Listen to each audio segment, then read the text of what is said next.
Just 点来，各位观众朋友，大家好，欢迎您收看藏人行政中央电视台本周西藏华语节目，我是本期的主持人卓玛。今天的主要新闻有：达赖喇嘛尊者表示，世界和平必须通过提高人类内在和平实现。达赖喇嘛尊者与双边冲突地区各国青年领袖展开对话。达赖喇嘛尊者及西藏领导人致函祝贺加拿大总理连任。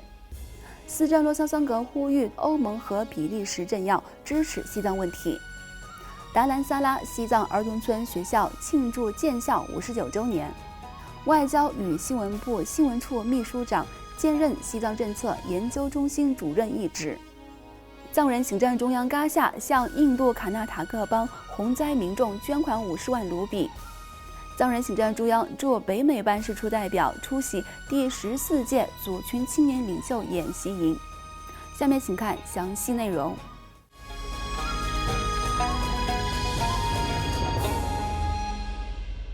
西藏精神领袖达赖喇嘛尊者于本周一在印北达兰萨拉的寝宫内接见来自数十个国家的宗教代表，强调仅凭信仰是无法满足任何宗教信众的需求。呼吁通过严格分析和利用人类智慧，成为21世纪的佛教徒。10月21号，达赖喇嘛尊者在印北达兰萨拉的宫顶接见了来自40多个国家的，包括佛教、基督教和伊斯兰教等不同宗教传统的代表。达赖喇嘛尊者在向上述宗教代表开示时指出，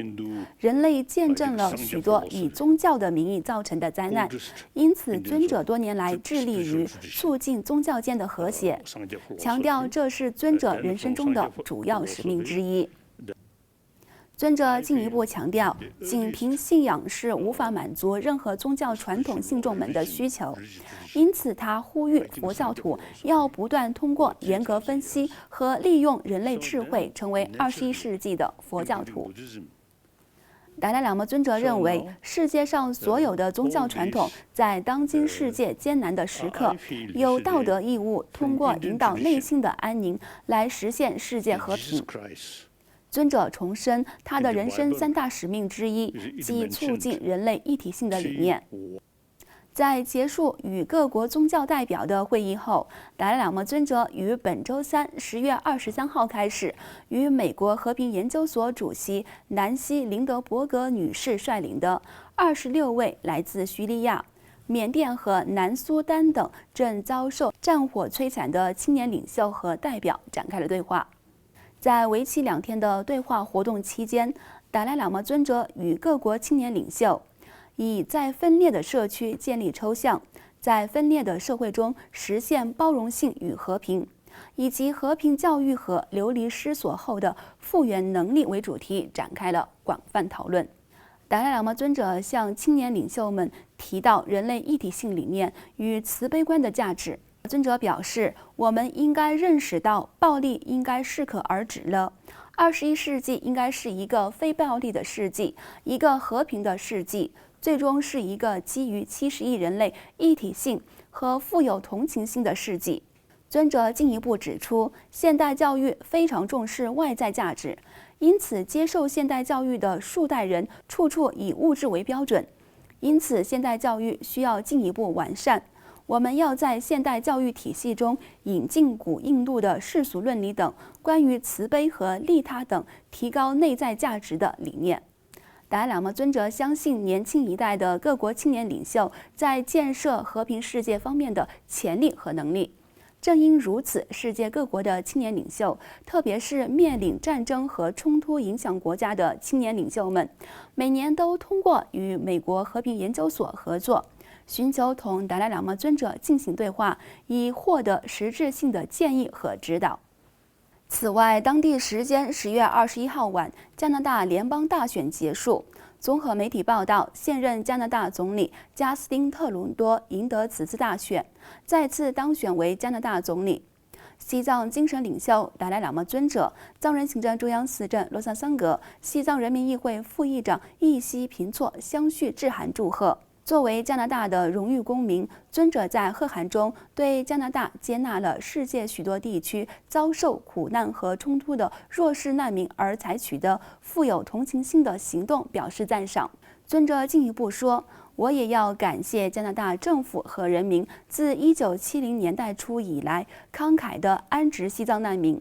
我很高兴看到他们总体上为加拿大丰富的多元文化社会做出了积极的贡献。”而藏人行政中央司政罗萨桑格也在文叙后致函特伦多总理表达祝贺。司政罗萨桑格在贺函中指出：“今天在您的领导下，加拿大拥有印度以外第3大西藏难民社区，而加拿大人民和政府坚定不移地支持西藏自由事业长达60年之久，以及支持藏人中间道路政策为基础，寻求在中国宪法框架内寻求名副其实的自治。”此外，西藏人民议会副议长易西平措在写给加拿大总理特伦多的贺函信中写道：“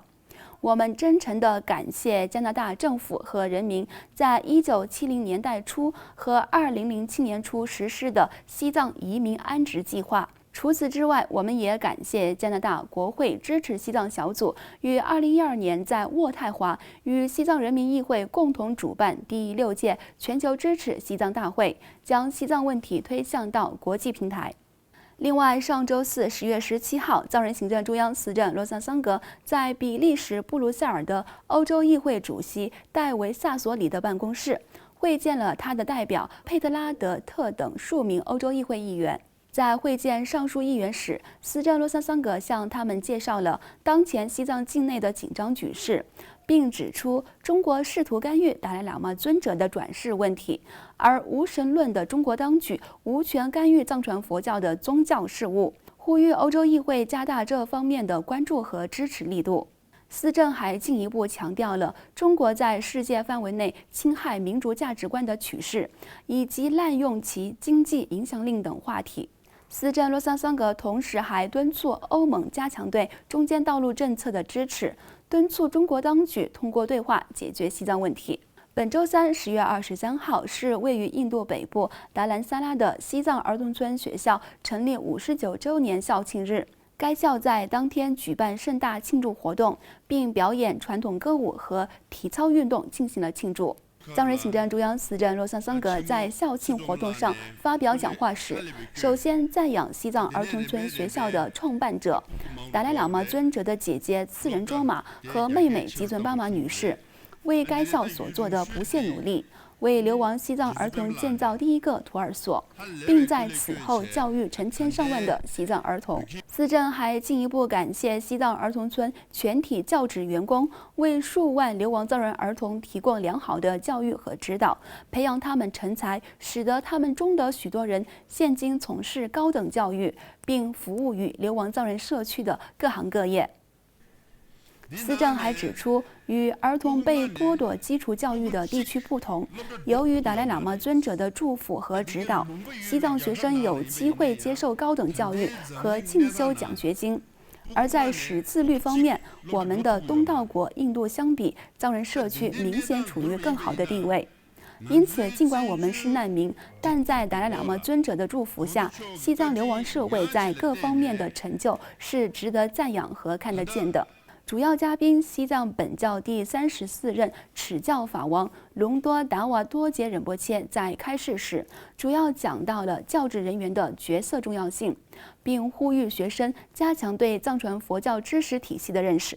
与此同时，藏人行政中央外交与新闻部秘书长斯汪加布阿若亚于上周四10月17号接任西藏政策研究中心主任一职。根据藏人行政中央嘎夏于10月11号发布的通告，外交与新闻部秘书长斯汪加布阿若亚被任命为西藏政策研究中心主任一职，负责2个部门的日常行政工作。10月17号，秘书长次汪加布阿若亚与卸任西藏政策研究中心主任次汪卓玛进行了交接仪式。而卸任的西藏政策研究中心主任次汪卓玛女士将担任内政部秘书长。另外，由于暴雨带来的洪水对印度南部卡纳塔克邦的11个地区造成严重灾害，使许多当地民众流离失所和丧生。为了表达对受灾民众的支持和慰问，藏人行政中央嘎夏于近日捐款50万印度卢比，用于救助灾民和灾后援助。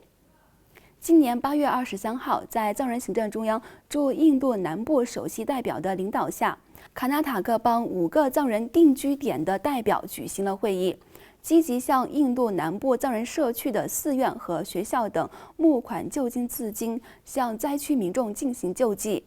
在募集救济资金后，藏人行政中央驻印度南部首席代表屈培土登于10月21号会见卡纳塔克邦首席部长，捐赠了藏人行政中央嘎夏和藏人社区的捐款，并表达了对受灾民众的慰问。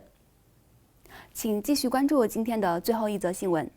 由藏人行政中央驻北美办事处代表欧洲次人率领，驻北美华人事务联络官次成嘉措和特别助理格桑卓玛组成的代表团，于本周一10月21号参加了由公民力量在美国首都华盛顿举办的第14届族群青年领袖演习营开幕式。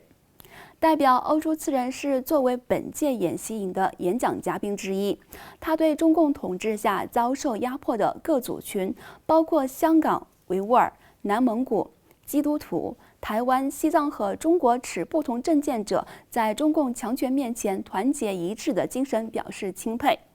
并指出西藏与中国之间的斗争已经持续60多年了，而藏人仍在坚持不懈地为西藏的自由奋斗着。而藏人行政中央一直以来坚持主张以中间道路政策来寻求西藏问题获得解决。在第14届族群青年领袖演习营上，美国国会议员吉姆·麦戈文还向香港公民人权阵线颁发了2019年公民力量奖章。观众朋友，藏人行政中央电视台本周西藏华语节目就到此结束了。欲了解更多有关西藏的讯息，请登录以下网址。感谢大家的收看，我们下期节目再会。